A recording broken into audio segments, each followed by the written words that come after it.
Hey guys, Tech Rally here, and welcome to the third lesson of React Bits. If you haven't seen the second lesson, it's available exclusively for my Patreon users. In that lesson, we go over React hooks, specifically the use effect, and how it compares to a state component lifecycles. If you'd like to support the channel, join my Patreon page where you'll receive exclusive content related to React, JavaScript, and overall front-end development. In this lesson, we're going to be going over a gotcha in React, specifically child state setting via props. There aren't any slides to explain what I'm going to be doing, and in this example, we're going to just go straight into the code, and I'll explain as I'm coding.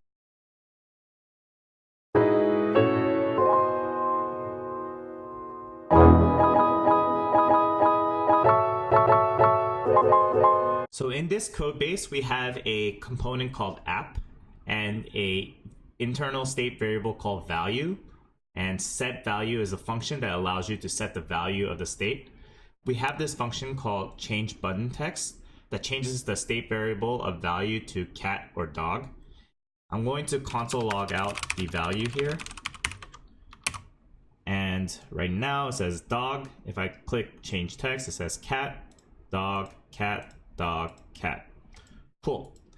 I'm going to create two components. One that creates an internal state using the incoming props, and one that just receives the props directly and renders that information. By looking at the code, you'll get an idea of what this gotcha is, and I'll explain it a little bit further after writing out the code. The first component we're going to create is custom internal state component, and we'll take a props as well. And inside of this hook component, we're going to create an internal state. So we'll say internal value, set internal value, and we'll set that equal to the use state. And instead of initializing it with some hard-coded value, let's just say we'll get the props.value. We'll return a simple p tag and say this is the internal value. In this case, we actually don't really need this function called set internal value because I don't really want to change the internal state of this variable. So I'm going to erase this. The second one I'm going to create is called custom received state props. And obviously the names of these components could be up to you. And instead of creating an internal state this time, I'm just going to return a p tag and render out the props.value. So essentially both of these components need to receive a prop called value. So let's call these components inside of our app component here. So here we'll say here custom internal state, and we'll pass in the props of value.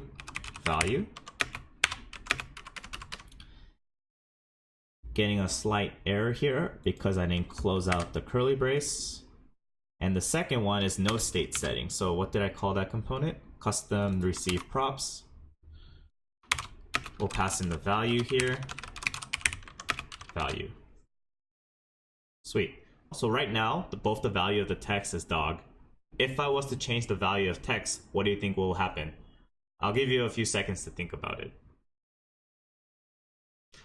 All right, so if you guess that the first text would stay the same and the second one would change to cat, then you're absolutely correct. And we'll go over that after we test out the sample. Cool.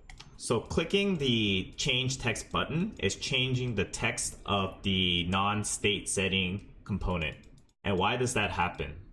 It's because on the custom internal state component, we hijack the props that comes in and set it to an internal state of that component. So this only occurs once, regardless of how the parent state changes when it passes that information down to this component. It's always going to keep an internal state, and in this case it's called internal value, of whatever its specific component information is. So the scoping is super important, as opposed to the second component where it doesn't have any internal state.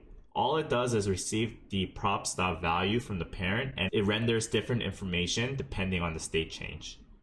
This is a very small lesson, but a very insightful one, and I'm not advocating that this is necessarily a wrong way.